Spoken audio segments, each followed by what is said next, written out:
বন্ধু বান্ধৱীসকল আকৌ এবাৰ স্বাগতম জনাইছোঁ মোৰ ইউটিউব কেয়াৰ ইউটিউব চেনেললৈ।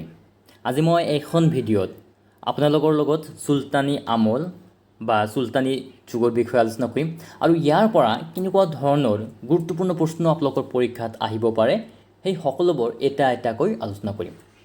চুলতানী যুগৰ যিটো সময় এই সময়খিনি আছিল 1206 খ্ৰীষ্টাব্দৰ পৰা 1526 খ্ৰীষ্টাব্দলৈ।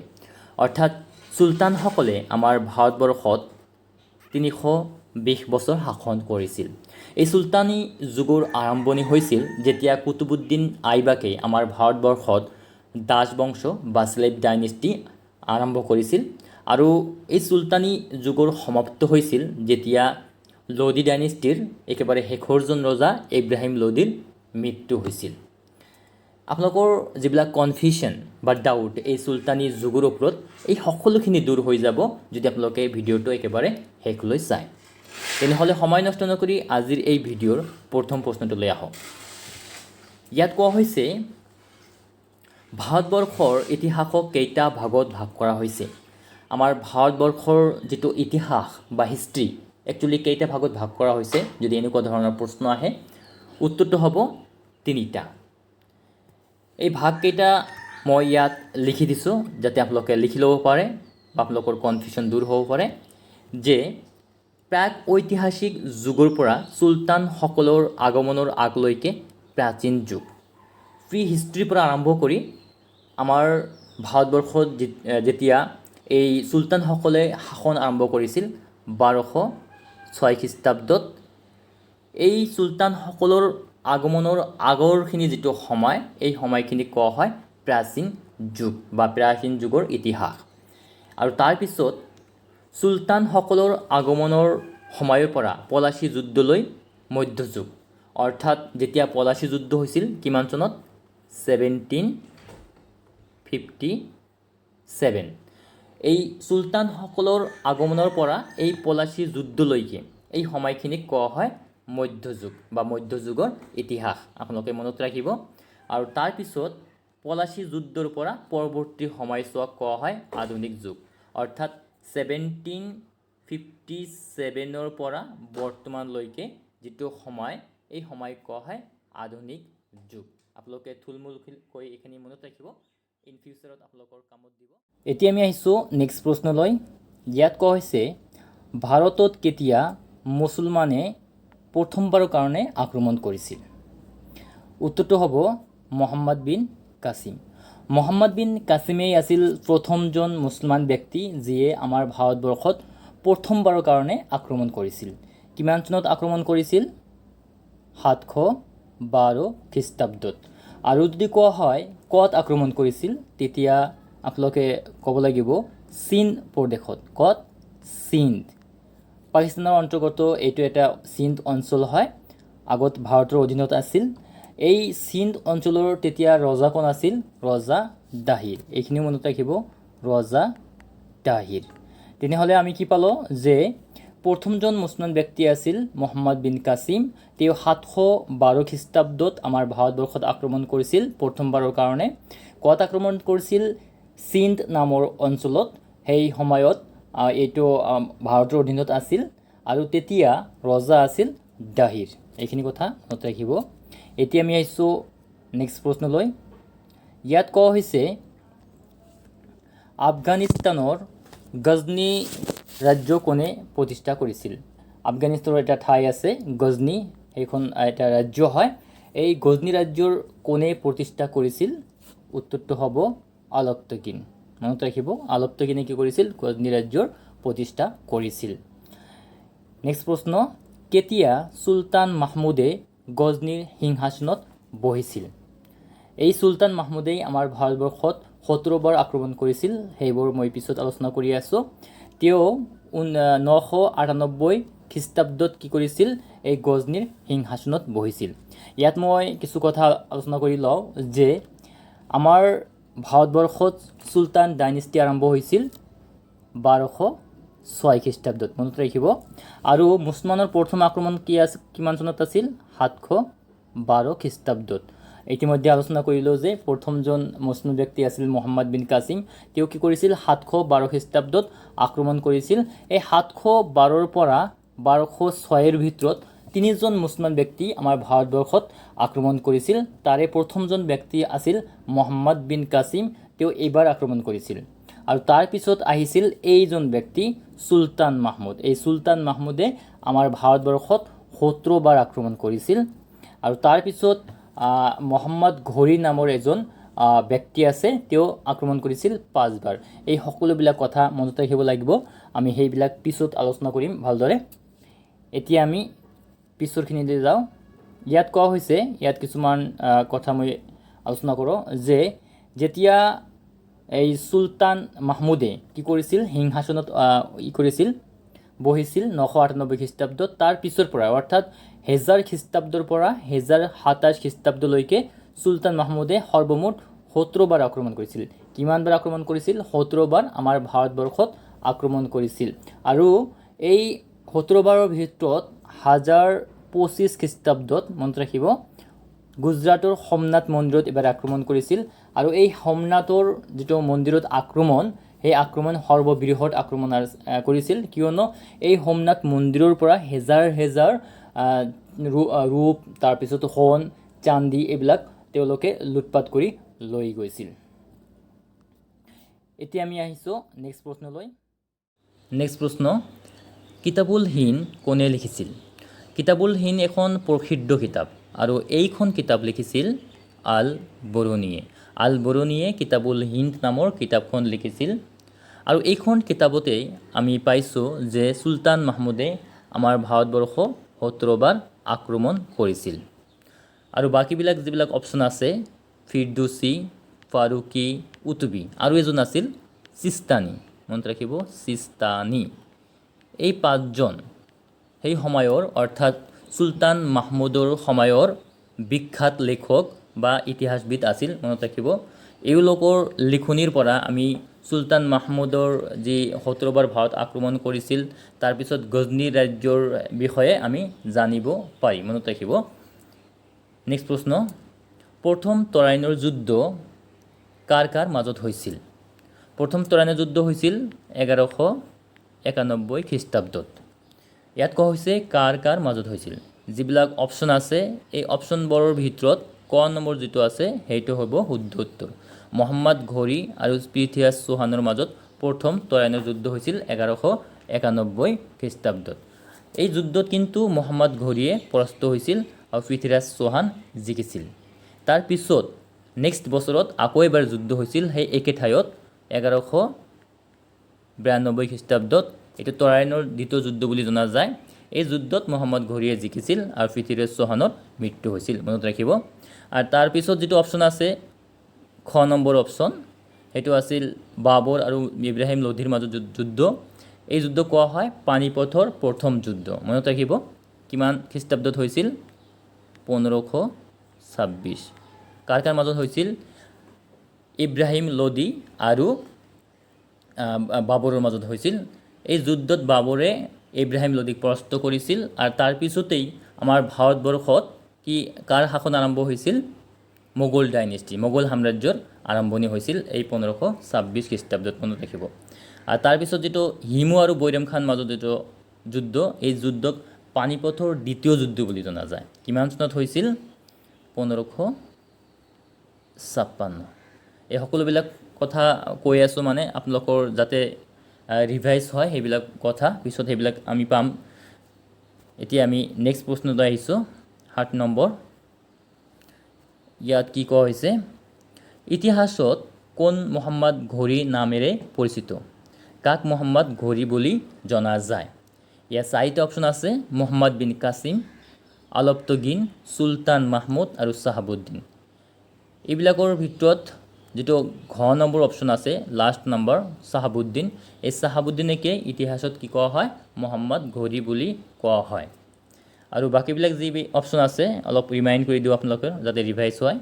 মহম্মদ বিন কাছিম আছিল প্ৰথমজন মুছলমান ব্যক্তি যিয়ে আমাৰ ভাৰতবৰ্ষত প্ৰথমবাৰৰ কাৰণে আক্ৰমণ কৰিছিল। কিমান খ্ৰীষ্টাব্দত? 712 খ্ৰীষ্টাব্দত। তাৰপিছত আলবতগিন আছিল আফগানিস্তানৰ যিটো আছে গজনী ৰাজ্য আছে, এই গজনী ৰাজ্যৰ প্ৰতিষ্ঠাপক ৰজা আছিল। তেওঁ গজনী ৰাজ্য প্ৰতিষ্ঠা কৰিছিল আলপটগিনে।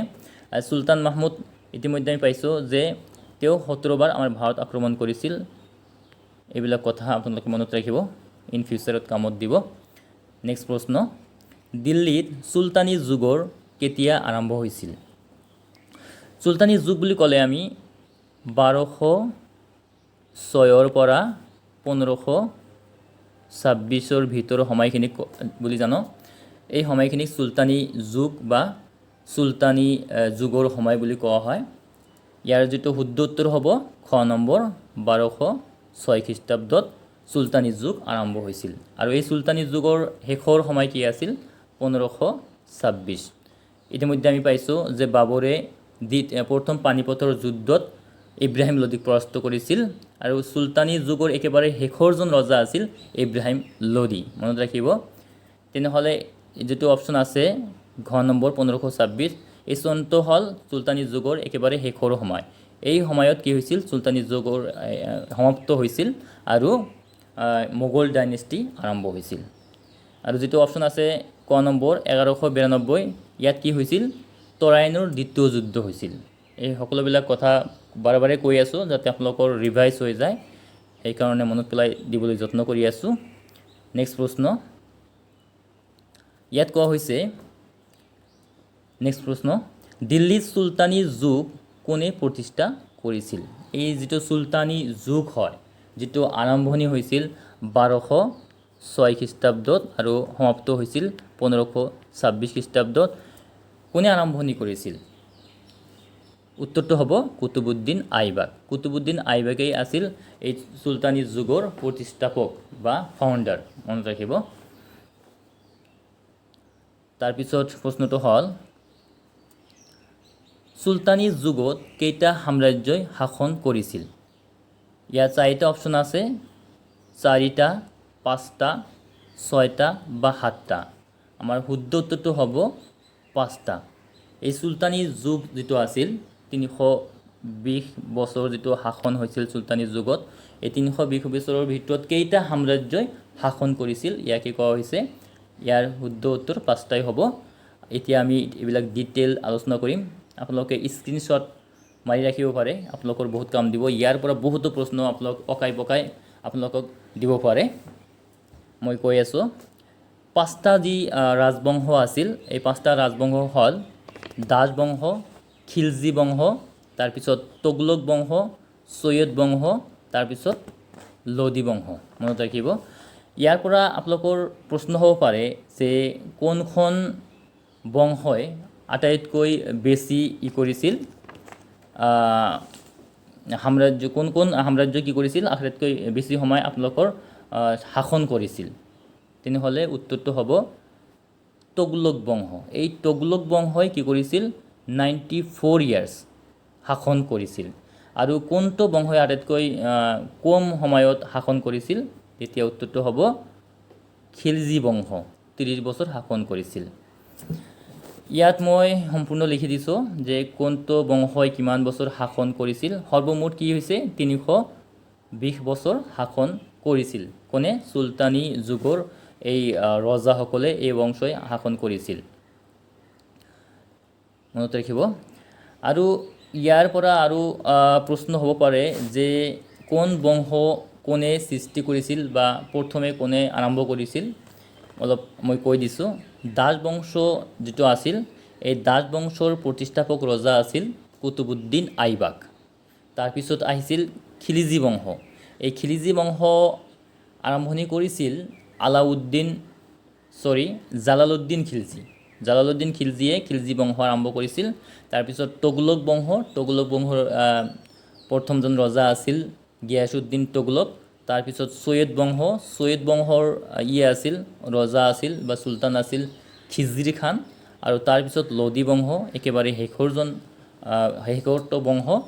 ইয়াৰ প্ৰথমজন প্ৰতিষ্ঠাপক ৰজা আছিল বাহলুল লোদী, মনত ৰাখিব। আৰু এই বংশৰ একেবাৰে শেষৰজন ৰজা আছিল ইব্ৰাহিম লোদী, যাক কি কৰিছিল? বাবৰে হেৰুৱাইছিল পানিপথৰ প্ৰথম যুদ্ধত। নেক্সট প্ৰশ্ন,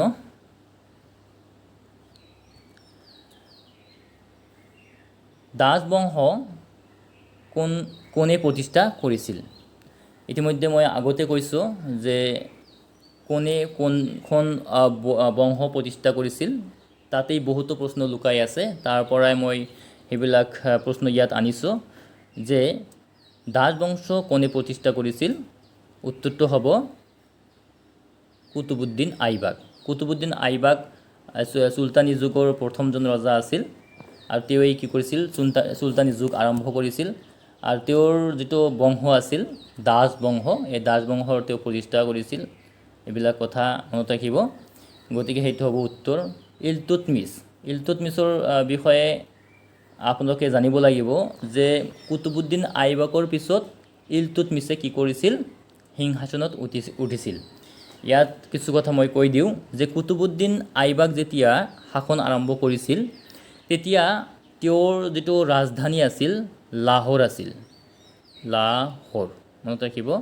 আৰু ইলতুৎমিছে যেতিয়া কৰিছিল, শাসন আৰম্ভ কৰিছিল, তেওঁৰ ৰাজধানী আছিল দিল্লী। সেইকাৰণে ৰিয়েল ফাউণ্ডাৰ যদি কয়, কোনে ৰিয়েল ফাউণ্ডাৰ হয় এই চুলতানী যুগৰ, তেনেহ'লে উত্তৰটো হ'ব ইলতুৎমিছ। মনত ৰাখিব। এই কুতুবুদ্দিন আইবাকে কি কৰিছিল? চুলতানী যুগ আৰম্ভ কৰিছিল, প্ৰতিষ্ঠা কৰিছিল, কিন্তু ৰিয়েল ফাউণ্ডাৰ যদি কয় তেনেহ'লে উত্তৰটো হ'ব ইলতুৎমিছ। আৰু কোন চুলতানী যুগৰ প্ৰথমজন চুলতান হয়, তেতিয়াও উত্তৰটো হ'ব ইলতুৎমিছ। মনত ৰাখিব। কিয়নো কুতুবুদ্দিন আইবাকে চুলতান ডাইনেষ্টি বা চুলতান বংশটো যিটো শাসন প্ৰথমে আৰম্ভ কৰিছিল ঠিকেই, তেওঁ প্ৰতিষ্ঠা কৰিছিল ঠিকেই, কিন্তু তেওঁ চুলতান টাইটেলটো একচেপ্ট কৰা নাছিল। সেইকাৰণে প্ৰথমজন যদি চুলতান কোৱা হয়, কোন প্ৰথমজন দিল্লী শাসনৰ চুলতান হয়, তেতিয়াহ'লে ইলতুৎমিছ উত্তৰ হ'ব। আৰু তেওঁৱেই আছিল ৰিয়েল ফাউণ্ডাৰ, কিয়নো তেওঁৰ সময়তে দিল্লীত ৰাজধানী আছিল। তাৰ আগত কুতুবুদ্দিন আইবাকৰ সময়ত লাহোৰত ৰাজধানী আছিল। এই সকলোবিলাক কথা মনত ৰাখিব। কেতিয়াবা অকাই পকাই আপোনালোকৰ পৰীক্ষাত প্ৰশ্ন দিব পাৰে। নেক্সট প্ৰশ্ন, কুতুব মিনাৰ কোনে স্থাপন কৰিছিল? এই কুতুব মিনাৰ যিটো আছে, কুতুব মিনাৰৰ ওপৰত বহুতো প্ৰশ্ন আহি থাকে। কোনে প্ৰতিষ্ঠা কৰিছিল? উত্তৰটো হ'ব কুতুবুদ্দিন আইবাক। ইয়াৰ ভিতৰত আৰু কিছুমান প্ৰশ্ন আপোনালোকৰ আহি থাকে যে কুতুব মিনাৰ যিটো হয়, এই কুতুব মিনাৰ কোনে সমাপ্ত কৰিছিল? কনষ্ট্ৰাকশ্যনৰ কাম আৰম্ভ কৰিছিল কুতুবুদ্দিন আইবাকে, কিন্তু ইলতুৎমিছে সমাপ্ত কৰিছিল। মনত ৰাখিব। সেইকাৰণে যেতিয়া আপোনালোকে প্ৰশ্ন পঢ়িব, প্ৰশ্নটো খুব ভালদৰে পঢ়িব। কুতুবুদ্দিন আইবাকে আৰু কিছুমান বনাইছিল, যে আৰৈ দিন কা ঝোপৰাও কি কৰিছিল? কুতুবুদ্দিন আইবাকে বনাইছিল। তাৰপিছত দিল্লীত যিটো আছে, চুলতানী যুগৰ সময়ত এটা মছজিদ বনাইছিল। মছজিদৰ নাম আছিল কুৱাতুল ইছলাম। মনত ৰাখিব, কুৱাতুল ইছলাম আপোনালোকে লিখি ল'ব। এই কুৱাতুল ইছলামেও কি কৰিছিল? কুতুবুদ্দিন আইবাকে বনাইছিল। এইটো দিল্লীৰ প্ৰথমটো মছজিদ আছিল। তাৰপিছত আৰু এই যিটো আৰৈ দিন কা ঝোপৰা, ইয়াত মই ঠাই নাই, লিখাৰ নাই, আপোনালোকে লিখি ল'ব যে আৰৈ দিন কা ঝোপৰা যিটো আছে, এইটো বনাইছিল কোনে? কুতুবুদ্দিন আইবাকে। এইটো বনাইছিল আজমিৰত। মনত ৰাখিব, আজমিৰত বনাইছিল আৰৈ দিন কা ঝোপৰা। আৰু এটা কথা, কুতুবুদ্দিন আইবাকে কি কৰিছিল? মই আগতে কৈছোঁ যে তেওঁ চুলতান টাইটেলটো একচেপ্ট কৰা নাছিল। তেওঁ আৰু এটা টাইটেল আছিল মালিক টাইটেলটো তেওঁ একচেপ্ট কৰিছিল। এইখিনি কথাও মনত ৰাখিব আপোনালোকে। এতিয়া আহিছোঁ আমি নেক্সট প্ৰশ্নলৈ। ইয়াত কোৱা হৈছে আৰৈ দিন কা ঝোপৰা কোনে নিৰ্মাণ কৰিছিল? ইতিমধ্যে আমি আলোচনা কৰিলৈ যে আৰৈ দিন কা ঝোপৰাও কি কৰিছিল? কুতুবুদ্দিন আইবাকে নিৰ্মাণ কৰিছিল। নেক্সট প্ৰশ্ন, চুলতানে আজম উপাধি কোনে কাক দিছিল? তাৰমানে চুলতানী আজম টাইটেল কাক দিয়া হৈছিল? এইটোৰ উত্তৰ হ'ব কুতুবুদ্দিন আইবাক। মনত ৰাখিব, কুতুবুদ্দিন আইবাকে চুলতানে আজম টাইটেলটো পাইছিল। তাৰপিছত ইলতুৎমিছ ইতিমধ্যে আলোচনা কৰিলোঁ। চুলতান ৰেজিয়া পিছত আহি আছোঁ। গিয়াছুদ্দিন বলবন তেওঁ একেবাৰে শেষৰজন ৰজা আছিল। এই যিটো দাস বংশ আছিল স্লেভ ডাইনেষ্টিৰ একেবাৰে শেষৰজন চুলতান আছিল গিয়াছুদ্দিন বলবন। নেক্সট প্ৰশ্ন, দিল্লীৰ সিংহাসনত অধিষ্ঠিত হোৱা একমাত্ৰ মহিলা চুলতানজনী কোন? একমাত্ৰ মহিলাৰ কথা কৈছে যে দিল্লীৰ যিটো শাসন আছিল চুলতানী শাসন 320 বছৰৰ, এই 320 বছৰৰ ভিতৰত এজনেই কি কৰিছিল মহিলা আছিল যে তেওঁ কি কৰিছিল চুলতান হিচাপে কাম কৰিছিল। তেওঁ হ'ল ৰেজিয়া চুলতানা। মনত ৰাখিব, তেওঁ একমাত্ৰ প্ৰথমজন আৰু একেবাৰে শেষৰজন মহিলা যিয়ে চুলতানী যুগত কি কৰিছিল ৰাজত্ব কৰিছিল। নেক্সট প্ৰশ্ন, কোনে দিল্লীত খিলজিৰ বংশ শাসন প্ৰতিষ্ঠা কৰিছিল? খিলজি বংশৰ ৰাজত্বকাল আমি ইতিমধ্যে পাইছোঁ 1290 পৰা 1320। 30 বছৰ খিলজি বংশৰ ৰাজত্ব চলিছিল। আৰু এই খিলজি বংশৰ প্ৰথমজন ৰজা বা শাসক কোন আছিল? উত্তৰটো হ'ব জালালুদ্দিন খিলজি। এই জালালুদ্দিন খিলজিয়ে 1290 পৰা 96 চনলৈ অৰ্থাৎ তেওঁ 6 বছৰ শাসন কৰিছিল। ইতিমধ্যে আমি পাইছোঁ যে এই খিলজি বংশৰ যিটো ৰাজত্বকাল, এই যিটো 5টা বংশ আছিল, এই 5টা বংশৰ ভিতৰত আটাইতকৈ কম সময় ৰাজত্ব কৰিছিল খিলজি বংশ, 30 বছৰ। নেক্সট প্ৰশ্ন, আলাউদ্দিন খিলজিৰ সময়ৰ বিখ্যাত কবিজনৰ নাম কি? আলাউদ্দিন খিলজিয়ে যেতিয়া কৰিছিল শাসন আৰম্ভ কৰিছিল, সেই সময়ত এজন বিখ্যাত কবি আছিল। এই কবিজনৰ নাম কি? ইয়াকে কোৱা হৈছে, উত্তৰটো হ'ব আমিৰ খুসৰু। মনত ৰাখিব, আমিৰ খুসৰু সেই সময়ৰ বিখ্যাত কবি আছিল। আৰু আলাউদ্দিন খিলজি আছিল চুলতানী যুগৰ আটাইতকৈ প্ৰভাৱশালী চুলতান। মনত ৰাখিব, একবাৰে যিটো 320 বছৰৰ যিটো শাসনকাল চুলতানী যুগৰ আটাইতকৈ প্ৰভাৱশালী ব্যক্তি আছিল কোন? আলাউদ্দিন খিলজি। ইয়াৰ বিষয়ে আমি পিছত আলোচনা কৰি আছোঁ। নেক্সট প্ৰশ্ন, ইয়াত কোৱা হৈছে কাৰ উপনাম তোতাই-হিন্দ বা পেৰট অফ ইণ্ডিয়া? বহুত গুৰুত্বপূৰ্ণ প্ৰশ্ন। ইতিমধ্যে আমি পাইছোঁ যে আলাউদ্দিন খিলজিৰ সময়ৰ এই বিখ্যাত কবিজনৰ নাম কি? আমিৰ খুসৰু। এই আমিৰ খুসৰুৱেই হ'ল কি? তোতাই-হিন্দ বা পেৰট অফ ইণ্ডিয়া। তেওঁ সকলো কথা কি কৰিছিল কবিৰ নিচিনাকৈ, কবিৰ আকাৰত কোৱাৰ তেওঁ আছিল, পাৰ্গত আছিল। সেইকাৰণে তেওঁক কোৱা হয় পেৰট অফ ইণ্ডিয়া বা তোতাই-হিন্দ বুলি কোৱা হয়। নেক্সট প্ৰশ্ন, দক্ষিণ ভাৰত জয় কৰা প্ৰথম চুলতান কোন আছিল? দক্ষিণ ভাৰত জয় কৰা সেই প্ৰথমজন চুলতান আছিল আলাউদ্দিন খিলজি। মনত ৰাখিব, আলাউদ্দিন খিলজিয়ে কি কৰিছিল সোণৰ মুদ্ৰা প্ৰচলন কৰি তেওঁৰ নাম খোদিত কৰিছিল, তাৰপিছত সেইটো প্ৰচলন কৰিছিল। আৰু তেওঁ নিজকে দ্বিতীয় আলেকজেণ্ডাৰ বুলিও কৈছিল। সেইকাৰণে তেওঁক এটা আছিল, মনত আশা আছিল যে সমগ্ৰ ভাৰতবৰ্ষত তেওঁ শাসন কৰিব। সেইকাৰণে তেওঁক দ্বিতীয় আলেকজেণ্ডাৰ বুলিও কোৱা হয়। আৰু তেওঁ ইতিমধ্যে আলোচনা কৰিছোঁ যে সকলোতকৈ প্ৰভাৱশালী আছিল, ব্যক্তি আছিল বা শাসক আছিল আলাউদ্দিন খিলজি। এইবিলাক কথাও মনত ৰাখিব। নেক্সট প্ৰশ্ন, ইয়াত কোৱা হৈছে তোগলক বংশৰ প্ৰথমজন চুলতান কোন আছিল? তোগলক বংশৰ প্ৰথমজন চুলতান আছিল গিয়াছুদ্দিন তোগলক। মনত ৰাখিব, গিয়াছুদ্দিন বলবন এজন আছিল, আপোনালোকে কনফিউজন নহ'ব। গিয়াছুদ্দিন বলবন আছিল দাস বংশৰ একেবাৰে শেষৰজন ৰজা, আৰু ইয়াত তোগলক কোৱা হৈছে, গিয়াছুদ্দিন তোগলক। মনত ৰাখিব যে এই বংশৰ টাইটেলৰ লগত মিলাই তেওঁলোকৰ নামবিলাক হৈছে, সেইকাৰণে আপোনালোকে কনফিউজ নহ'ব। গিয়াছুদ্দিন তোগলক আছিল তোগলক বংশৰ প্ৰথমজন চুলতান। এই তোগলকৰ ওপৰত আৰু এটা হৈছে প্ৰশ্ন আহিব পাৰে আপোনালোকৰ, যে তেওঁ কি কৰিছিল সোণ ৰূপৰ মুদ্ৰাৰ সলনি তেওঁ ব্ৰঞ্জৰ মুদ্ৰা প্ৰচলন কৰিছিল। যদি প্ৰশ্ন আহে ব্ৰঞ্জৰ মুদ্ৰা কোনে প্ৰচলন কৰিছিল, তেতিয়া হ'ব গিয়াছুদ্দিন তোগলক।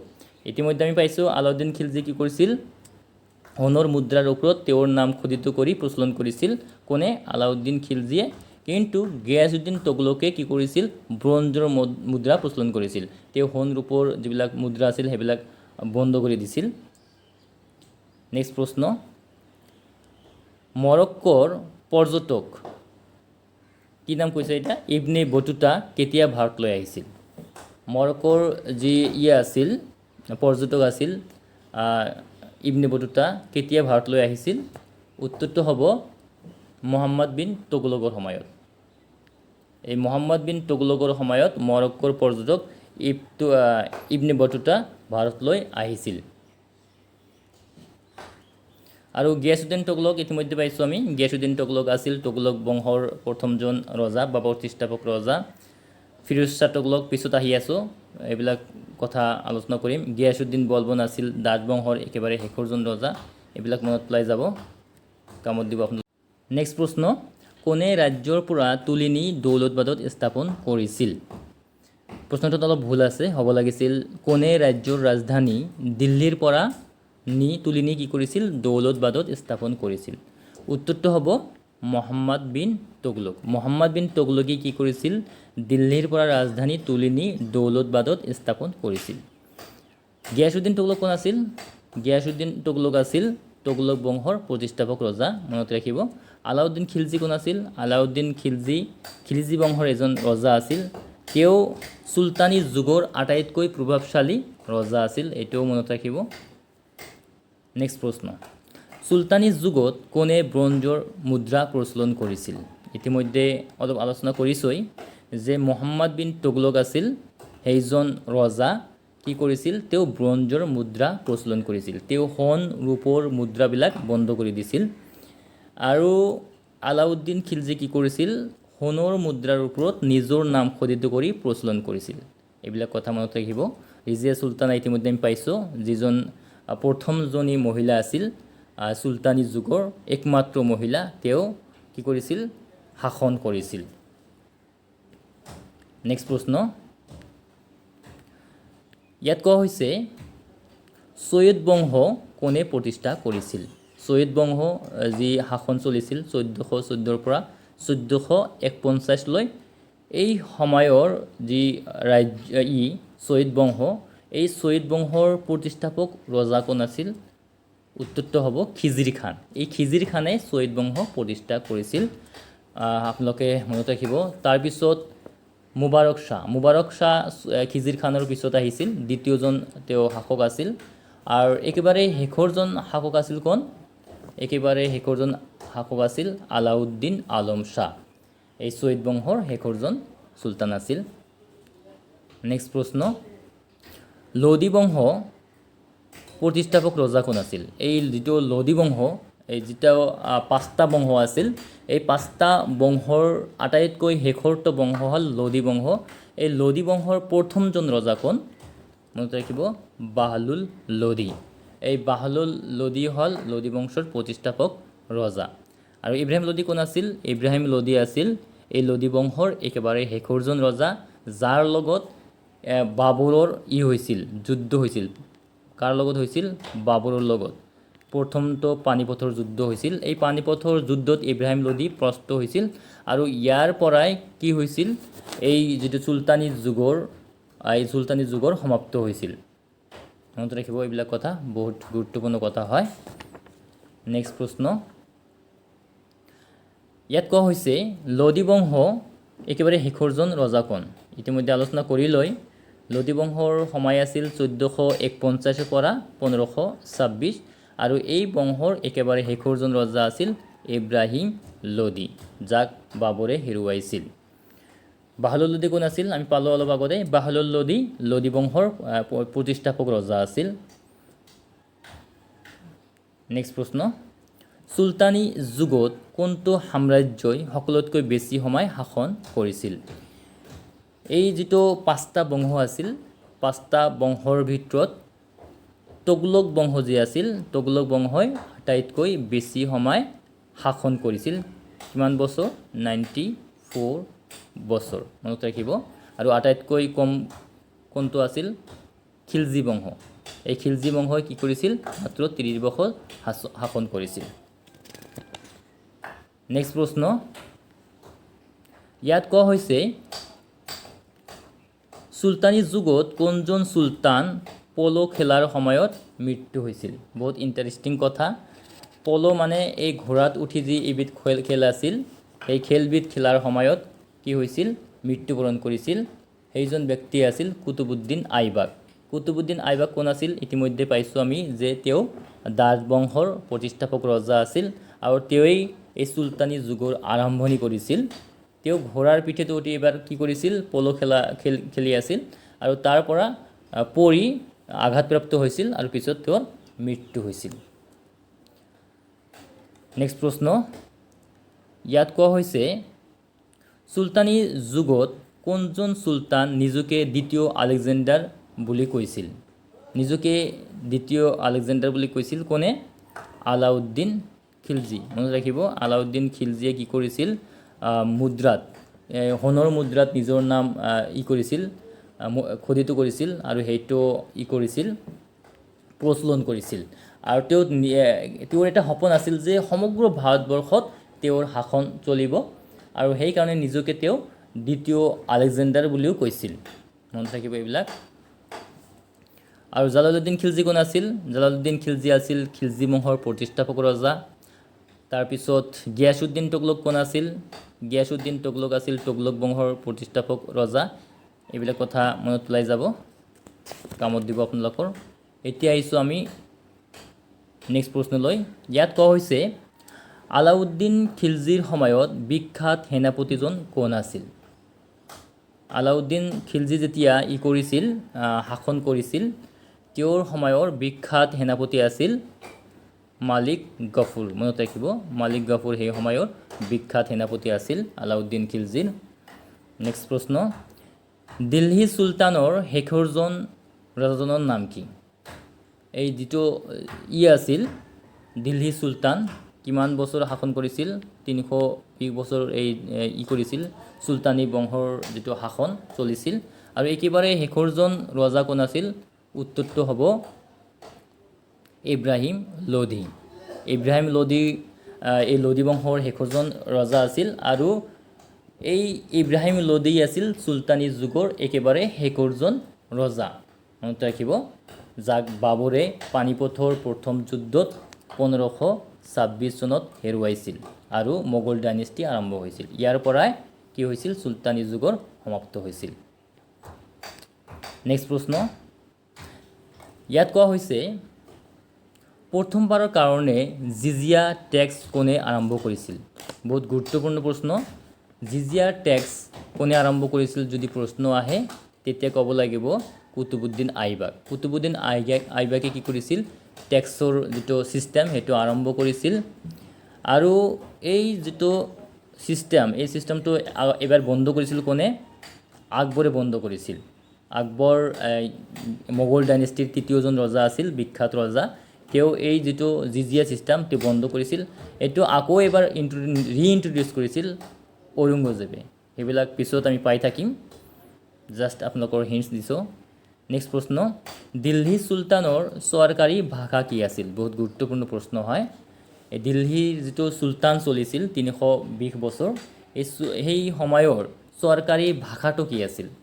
উত্তৰটো হ'ব ফাৰ্চী। মনত ৰাখিব, ফাৰ্চী ভাষা আছিল চৰকাৰী ভাষা দিল্লী চুলতানৰ। এতিয়া আহিছোঁ আমি নেক্সট প্ৰশ্নলৈ। ইয়াত কোৱা হৈছে আগ্ৰা চহৰখন কোনে নিৰ্মাণ কৰিছিল? আগ্ৰা য'ত তাজমহল আছে, বিখ্যাত তাজমহল, এই চহৰখন কোনে বনাইছিল? উত্তৰটো হ'ব চিকান্দাৰ লোদী। কিমান চনত? 1504 খ্ৰীষ্টাব্দত। আৰু তেওঁ কি কৰিছিল, কেপিটেল শ্বিফ্ট কৰি আগ্ৰালৈ লৈ গৈছিল। নেক্সট প্ৰশ্ন, চাৰমিনাৰ কোনে বনাইছিল? চাৰমিনাৰ বনাইছিল কোৱালি কুতুব শ্বাহ। কিমান খ্ৰীষ্টাব্দত? 1591 খ্ৰীষ্টাব্দত। এইখিনি আছিল আজিৰ ভিডিঅ'ৰ প্ৰশ্ন। আপোনালোকে যদি ভিডিঅ'টো ভাল পাইছে তেনেহ'লে লাইক, কমেণ্ট আৰু শ্বেয়াৰ কৰিব। আৰু এই ভিডিঅ'টোত কেনেকুৱা ধৰণৰ ইম্প্ৰুভমেণ্ট কৰিলে আপোনালোকে ভাল পাব সেইখিনি মোক কমেণ্টত জনাব। আৰু সেইখিনিক লৈ মই নেক্সটত আৰু এটা ভিডিঅ' বনাই আপোনালোকৰ কাষত লৈ আহিম। তেনেহ'লে আজিলৈ আহোঁ, ধন্যবাদ।